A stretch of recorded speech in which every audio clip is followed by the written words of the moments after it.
I never understood it at first. The way she'd smile, that tight smile when I asked about her day, the way her voice would soften when she'd tell me she was too tired or had a late meeting to FaceTime. I thought it was just another excuse, another way to brush me off after a long day. I mean, didn't we have a good connection? Didn't we always talk about everything under the sun, even when the distance between us seemed to stretch longer than the miles? But that's the thing. I was always too caught up in my side of things, too wrapped up in my frustrations, that I never stopped to really ask why. Why was she always so unwilling to share a part of herself when I was waiting on the other end of the screen? It didn't hit me until that night, just after another one of those conversations where she said she was too tired to call. Her voice was softer than usual, a little quieter, like something in her had broken just enough to be noticeable. I asked her if everything was okay, and she answered with a simple, "Yeah, just work stuff." But I could hear it, the hesitation, the edge in her words, like something was eating at her. Something I didn't understand yet.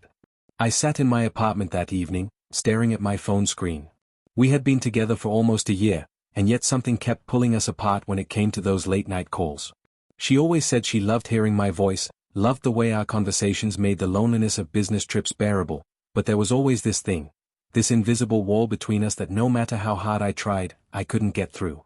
Something about her distance, her reluctance, her almost palpable fear of showing herself completely, that I couldn't shake. I needed answers. I needed to understand, because the more I thought about it, the more it bothered me. I couldn't let this thing fester. She wasn't telling me something, and I was determined to find out what. The next day, I did something I hadn't done before. I asked. Plain and simple. No pretense. No sugarcoating. No dodging. I asked her why. "Why don't you ever want to FaceTime?" I said, my voice steady, though my mind raced with thoughts of what she might say. Is there something I'm missing? The pause on the other end felt like hours. Then, as if she had been waiting for this moment to come, she let out a long, shaky breath. I could hear the weight of it, and in that moment, I realized that maybe I had been blind to something much bigger than just a simple reluctance to video chat. "Because I don't want you to see me like this," she said, her voice breaking a little on the last word. I froze. "What do you mean?" I asked, the question hanging in the air, unsure if I was ready for the answer, but knowing, deep down, that I needed it. She didn't answer right away. Instead, there was another long pause. The kind of silence that stretches tight between two people, filling the space with unsaid things. It felt like she was gathering her thoughts, deciding whether or not to let me into the deeper parts of her world. I could feel her hesitating. I could feel her retreating, pulling away just as I reached out. "Because I don't feel like myself anymore," she finally whispered. I didn't know how to respond to that. The words felt hollow in my mouth, like I couldn't piece them together fast enough.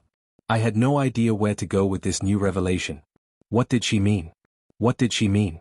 I waited. She was still there, on the other side of the line, her voice trembling now, like she was holding back tears, but I couldn't reach out to comfort her. I didn't know how to comfort her. How could I, when I hadn't even known there was something to comfort? "I don't think I look like the person you think I am," she continued, her voice so quiet now I almost couldn't hear her. "And when I'm on those calls with you, I can't stand seeing myself. I don't want you to see me like this." "Like what?" I asked, the confusion clear in my voice. "I don't know," she said, her words barely audible. "I just don't feel good enough. I don't look good enough." The next few words rushed out in a strangled voice, like she was choking on them. "I've gained weight. I don't feel pretty. I don't look the way I used to." I felt like someone had knocked the air out of me. For a moment, I didn't know what to say. "I've been on these trips," she continued, "and I don't feel like myself. I've been so busy with work that I stopped taking care of myself. I didn't even notice the weight creeping on until it was too much, until I couldn't avoid it anymore. And every time we FaceTime, I see it in the way you look at me. Like you're not happy with how I look." I felt the floor beneath me tilt, like everything I had assumed about our relationship had shifted in the span of a single conversation. I had no idea. I had no idea she felt this way. I never noticed her insecurities. She had always seemed so confident, so put together, even when she was away on those endless business trips. She had always seemed so strong. So unbreakable. But now, hearing her voice quiver like that, hearing her vulnerability spill out for the first time, I realized how little I had seen. She was hurting. She was afraid. And I had been blind to it. "I don't think you'd still love me if you saw me like this," she whispered, the weight of her words pulling at my heart. I don't think you'd look at me the same way. In that moment, everything clicked. Every conversation, every hesitant pause, every excuse, suddenly, it all made sense. She wasn't avoiding FaceTime because she didn't want to talk to me. She was avoiding it because she was afraid. Afraid that I would stop loving her. Afraid that I wouldn't see the woman I fell for, the woman she used to be. But I didn't know how to fix it. I didn't know what to say to make her believe me when I told her she was beautiful, when I told her that I loved her no matter what she looked like. Words didn't seem enough to fill the chasm of fear that had opened up between us. I swallowed hard, trying to steady my voice. You're wrong, I said, my voice thick with emotion. I love you. All of you. Not just the version of you that you think I want to see. There was a long pause. Then she spoke again, her voice smaller this time, like she was testing the waters of what I was saying. But, how can you love me like this? I closed my eyes, the weight of it all pressing down on me. Because you are the one I love. Not a version of you, not an idealized version of who I thought you were. You. The real you. There was a small silence on the other end of the line. Then, a soft, shaky laugh. I guess I'm still learning how to believe that. I sat back, letting the words sink in. She didn't believe me yet. She wasn't sure if she could trust that I saw her for who she really was, insecurities and all. But I would spend every day proving it to her. I would show her that she didn't need to hide, that she didn't need to feel less than. She was enough. She was always enough. The next few days were strange. Uncomfortable in a way that made my chest ache with every passing hour. I thought about our conversation over and over again, replaying the raw, fragile way she had opened up to me. I didn't know if she felt relieved or ashamed of what she had said, and I didn't know if she'd need time to process everything or if I needed to give her more space. I wanted to give her the right kind of reassurance, but I didn't know how. I didn't want to overwhelm her, but I didn't want to disappear either. I kept asking myself, what now? I reached out to her the next morning, feeling like I needed to reconnect after everything she had shared. I couldn't just sit back and let her wallow in this self-doubt. So, I texted her, the words tentative, careful. Good morning, beautiful. I've been thinking a lot about what you said last night. I want you to know that I'm here for you, okay? No matter what. I waited. Seconds felt like minutes, minutes like hours. Then, finally, my phone buzzed. Her reply was short, simple, almost too simple. Thanks. There it was. The wall was still there. It hadn't fallen. She was still retreating, hiding herself from me in ways I didn't understand. But I didn't want to force anything, so I let it go for the time being. Later that afternoon, I got another text, but it wasn't from her. It was from her best friend, Lizzie, who I had met a few times and who was always the one to drag her out of her shell. Lizzie had always been the fun one, the light-hearted one, the one who made everything seem effortless. I always admired that about her, her ability to bring out the best in people, to make them feel seen. The text read, "Hey, I know you've been trying to talk to her about what happened. But listen, she's not ready yet. It's not that she doesn't care about you, it's that she's still battling some stuff. I think she needs time. Just, give her space, okay?" I stared at the text for a long time, the words feeling like both a reassurance and a gut punch all at once. I knew that Lizzie was only looking out for her, but the idea of giving her space felt wrong. Wasn't I supposed to be there for her? Wasn't it my job to support her, even when she couldn't see past the fear and the insecurities? But then I remembered what Lizzie had said, she's still battling some stuff. I didn't fully understand what stuff she was talking about. How could I? I had no idea what was going on inside her mind. I thought I knew her, but this was something deeper. Something I hadn't seen, hadn't felt. She was trying to hide it, like it was something she couldn't share, even with me. I responded to Lizzie's text with a single message. I'll wait. But I don't know how long I can wait. Liz's reply was swift. Don't rush her. Just be there when she's ready. She'll come around. I promise. I stared at the screen, the weight of those words heavy in my chest. Lizzie was right, I knew that. I couldn't force her to open up if she wasn't ready. But I couldn't sit here, feeling this helpless, not when I knew she needed someone to remind her of her worth. The next few days felt even longer than the first. The silence between us stretched into something almost suffocating, and I began to wonder if she would ever come around. Was I pushing too hard? Was I being too persistent? Or was I simply being someone who cared too much, someone who couldn't accept her shutting me out? Then, late one night, as I was scrolling through some old pictures on my phone, I found one of us from a year ago. We were at a concert together, our arms wrapped around each other, our faces alight with laughter. I could almost hear our laughter echoing in my mind, the way she had smiled at me like I was the only person in the room. I missed that. I missed her. The version of her that made everything feel so easy, so simple, so full of joy. I couldn't let go of that. I couldn't let go of her. I sent her a text that night. I miss you. I miss the way you used to smile at me. Please talk to me when you're ready. She didn't reply that night. But the next morning, she texted me. I don't know if I'm ready to talk yet, but I'm still here. And I appreciate you sticking by me. I stared at the words, feeling something inside me tighten. It was a start. It was small, but it was something. She was still there. I wasn't losing her. But even as I felt relieved, I knew that this wasn't over. There was a lot more to unpack. And I had to be patient. More patient than I'd ever been in my life. The days continued to pass, each one blending into the next. We talked here and there, but it was clear that something was still off. There was a distance between us, and no matter how much I wanted to close that gap, I couldn't do it on my own. And then one day, I received a surprise message from her. It was short but powerful. I'm going to a therapist, she wrote. I'm trying to figure out how to handle everything I've been hiding. I just wanted to tell you because I don't want to lose you. Those words hit me harder than anything she had said before. She didn't want to lose me. She was reaching out, finally, in a way that felt like she was starting to trust me again. Starting to trust herself again. I replied immediately. I'm so proud of you. You don't have to go through this alone. I'm here for you, always. For the first time in a long while, I felt a spark of hope. It wasn't going to be easy. There would be more difficult conversations, more silences, more fear and doubt. But we were going to make it through this. Together. And maybe, just maybe, we would find our way back to the place where we were whole again.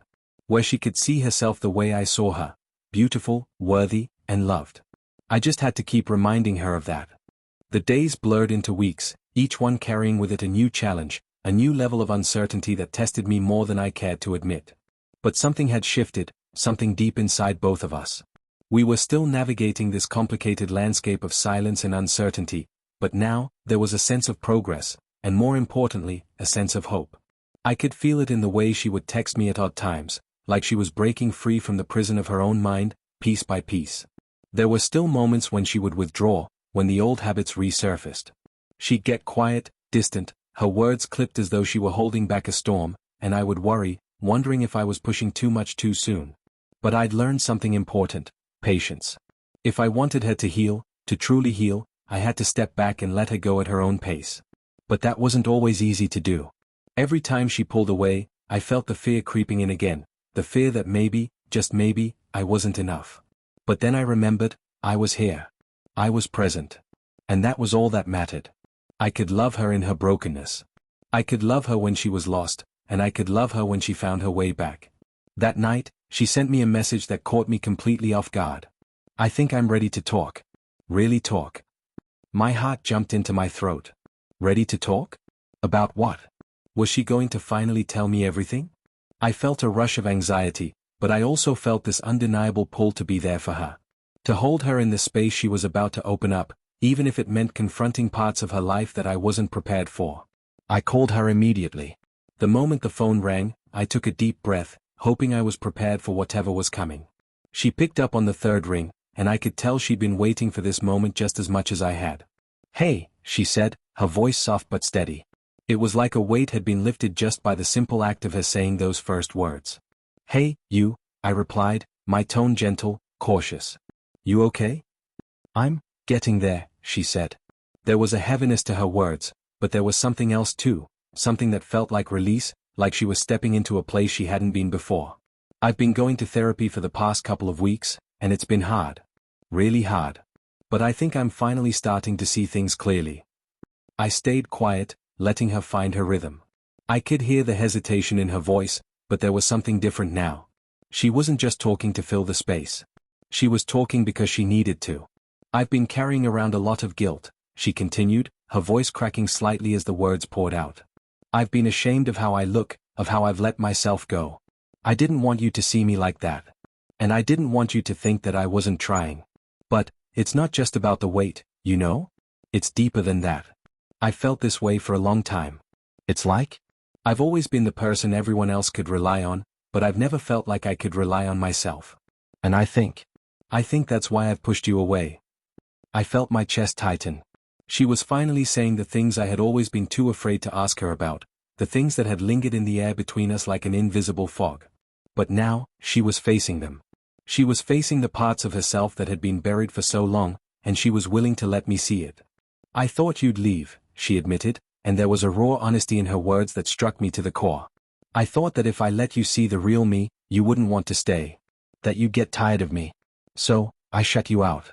I made excuses, I told you I was too tired, too busy, because I didn't want you to see the woman who didn't feel good enough. Her words hit me harder than I expected. I had no idea she had been carrying this weight alone, thinking I wouldn't love her the way I had before. That I would somehow be repelled by her imperfections. I'm sorry, she whispered, her voice trembling. I didn't mean to push you away. I just didn't know how to ask for help. I didn't know how to let someone in. I let out a breath I didn't realize I'd been holding. It felt like the air between us had finally cleared, and for the first time in what felt like forever, I knew where we stood. I knew what I needed to do. I needed to remind her, over and over again, that she was enough. That I loved all of her, the good, the bad, and the broken. That I wasn't going anywhere. Listen to me, I said, my voice firm but kind. You don't ever have to apologize for feeling the way you do.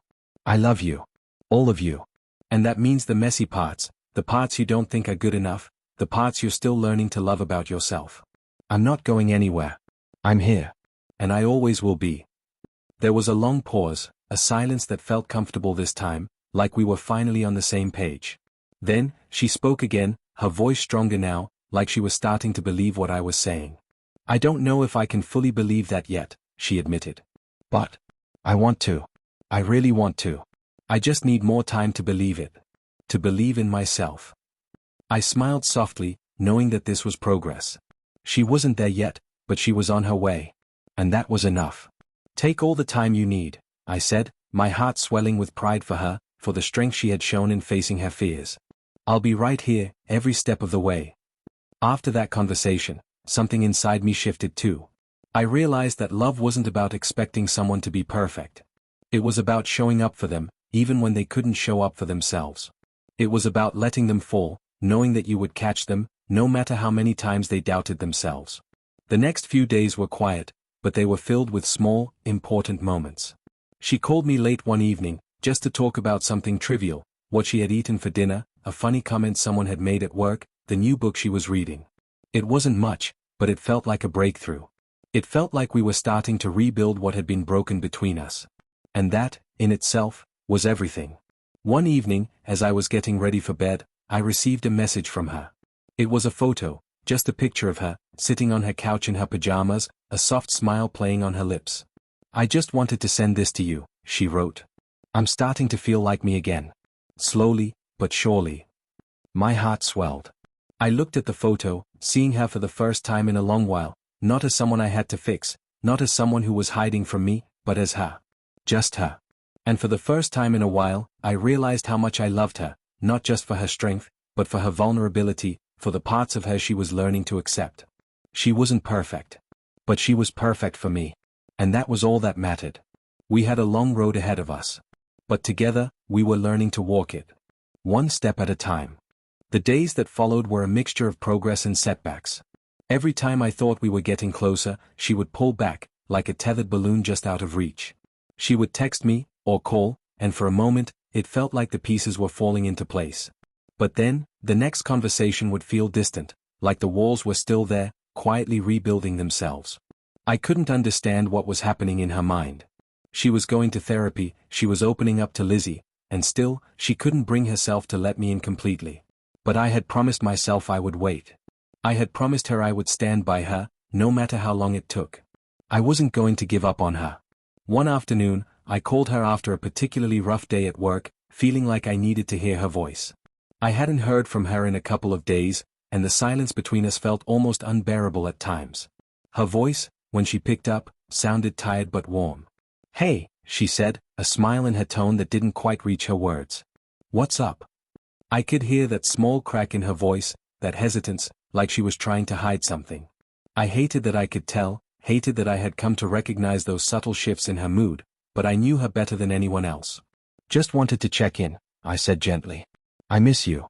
How are you holding up?" There was another long pause. A sigh, a soft one. "I don't know," she admitted, her voice barely audible. "I'm trying, but I feel like I'm failing." My heart twisted at her words.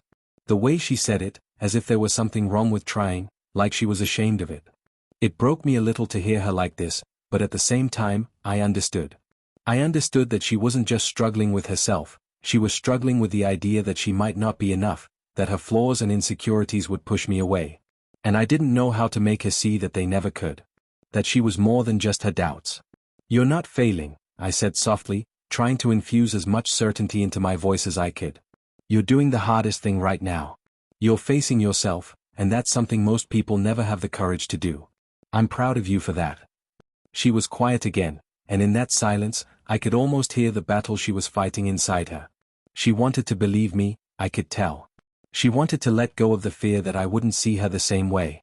But it was so deeply ingrained, this fear that she wasn't enough. "I'm not sure I can ever see myself the way you do," she whispered. "I'm not sure I can ever stop feeling like I'm broken." The word broken lingered in the air like an unspoken truth. It hung there, heavy and painful, and I could almost feel it suffocating the space between us. She thought she was broken, that there was something irreparable inside of her. And in that moment, I realized something. I wasn't just trying to help her feel better about herself. I was trying to prove to her that she wasn't broken at all. "Listen to me," I said, my voice shaking slightly with the weight of what I needed to say. "You're not broken. You've never been broken. You've just been through things that have made you feel like you aren't whole. But you are. You always have been." She let out a shaky breath, the sound of it carrying all the weight of the unspoken. "How can you say that? How can you be so sure?" "Because I know you," I replied, my voice softening. "I've seen the person you are, even when you're not looking. I've seen your kindness, your strength, your heart. And that's the person I love. Not the way you look, not the size of your body, not the number on a scale. But you. The person inside. That's who I've always loved." There was a silence on the other end of the line, and for a moment, I feared she hadn't heard me. But then, a soft sob broke through, and I knew she had. She was letting herself feel, and for the first time, she wasn't holding it in. "I just don't know how to stop feeling like I'm not good enough," she admitted, her voice thick with emotion. "I don't know how to stop comparing myself to everyone else." I closed my eyes, feeling the tears well up in my own chest. I wanted to fix this. I wanted to make her see the beauty I saw in her. But I knew it wasn't something I could fix for her. She had to find that for herself. All I could do was show her that I was here. That I wasn't going anywhere. "You don't have to compare yourself to anyone," I said, fighting to keep my voice steady. "You're you, and that's more than enough. You're more than enough, just the way you are." She sniffled, her breathing still uneven. "It's just hard. It feels like I'm fighting against my own head. Like I can't escape these thoughts." "I know," I said quietly. "I know it's hard. But you don't have to fight alone. I'm here. And I'm not going anywhere." For a moment, neither of us spoke. It was just the sound of her breathing, the soft hum of the world around us, and the weight of everything that had been said hanging in the air. I didn't know if I had helped, or if I had even said the right things, but I knew that this was the start of something important. This was the moment when she was starting to believe that maybe, just maybe, she wasn't as broken as she thought. "I think I need some time," she said finally, her voice steadier now. "But I'll be okay. I just need to figure things out." I nodded, even though she couldn't see me. "Take all the time you need. I'm here whenever you're ready." And with that, the conversation came to an end. But I wasn't discouraged. I was hopeful. I was seeing a crack in the wall she had built around herself, and I knew that every conversation, every message, every moment of vulnerability brought us a little closer to healing. Because this wasn't just about me loving her despite her insecurities. This was about her learning to love herself, and I was going to help her through that, one step at a time. And I would be right here. Waiting. It's strange, isn't it? How the hardest moments can sometimes lead to the most profound shifts. I'd spent so much time wondering if I was enough for her, worrying about whether my love could heal the wounds that she couldn't seem to let go of. But the truth was, she had to heal herself. I could be the rock that she leaned on, the hand she could reach for when the world felt too heavy, but ultimately, she had to make the choice to heal. And that's what she had started to do. Slowly, piece by piece, she was learning to let go of the things that had held her back. And I was learning to let go of my own fears that somehow, I wasn't enough to carry her through it. That evening, she invited me over for dinner. It wasn't a grand gesture, not some dramatic sign that everything had been fixed, but it felt like a step. A real step. A sign that she was finally ready to let me in a way that she hadn't before. I arrived at her place with a bouquet of flowers in my hand. Bright, simple, nothing too extravagant. I wasn't sure what I was expecting when I knocked on her door, but when she opened it, I was taken aback by the way she looked. Her hair was a little messier than usual, her makeup minimal, but there was something in her eyes that I couldn't quite place. A peace, maybe? Or a sense of acceptance that I had never seen before. "Hey," she said with a smile that was more genuine than I had seen in weeks. "Come in." I stepped inside, the familiar scent of her apartment hitting me. It was cozy, with soft lighting and a few candles flickering on the table. It felt different tonight, calmer, like the storm that had been brewing inside her had finally settled. "I made us dinner," she said, motioning toward the kitchen. "I hope you're hungry." I wasn't just hungry for food. I was starving for this moment. For something real, something steady, something that wasn't clouded by doubt. "Smells amazing," I replied, setting the flowers down on the counter and walking over to her. "But, you know, I would have settled for pizza." She laughed, the sound light and easy. It felt like a weight had lifted. The tension between us, the uncertainty that had clung to every conversation, was starting to fade. Maybe it wasn't all gone yet, but it was slowly being replaced by something else, something that felt like a beginning. We sat down to eat, the conversation flowing more easily than I could have imagined. We talked about everything, her day at work, a funny interaction she had with a friend, something silly that happened at the grocery store. It wasn't deep, it wasn't heavy, but it was real. It was the kind of conversation I had missed. The kind that didn't feel like there was always a wall between us. At some point, I asked her, "How are you really feeling? About everything?" She paused, setting down her fork. There was a brief moment of silence, a moment where I saw the flicker of uncertainty pass through her eyes.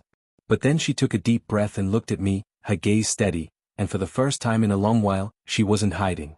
She wasn't covering up the messiness inside her. She was just being.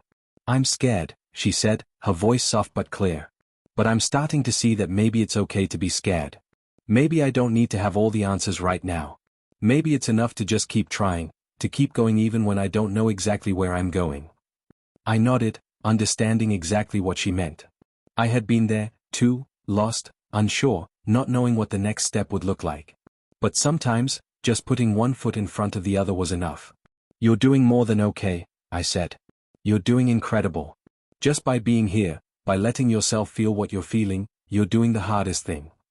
Her eyes softened as she looked at me, and I could see the flicker of something in them, a quiet, unspoken acknowledgement. Maybe she was starting to believe me. Maybe she was starting to believe in herself.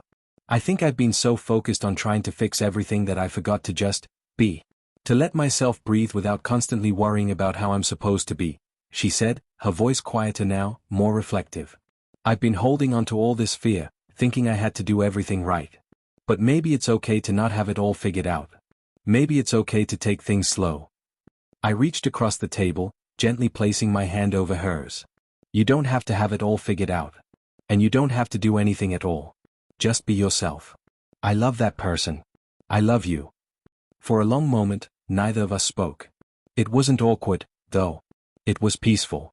In that silence, I felt like I had reached her in a way I hadn't before.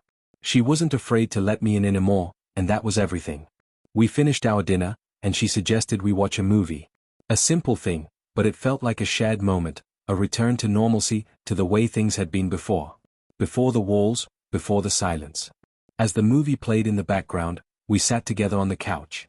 Her head rested against my shoulder, and for the first time in what felt like forever, I didn't feel the pressure of waiting.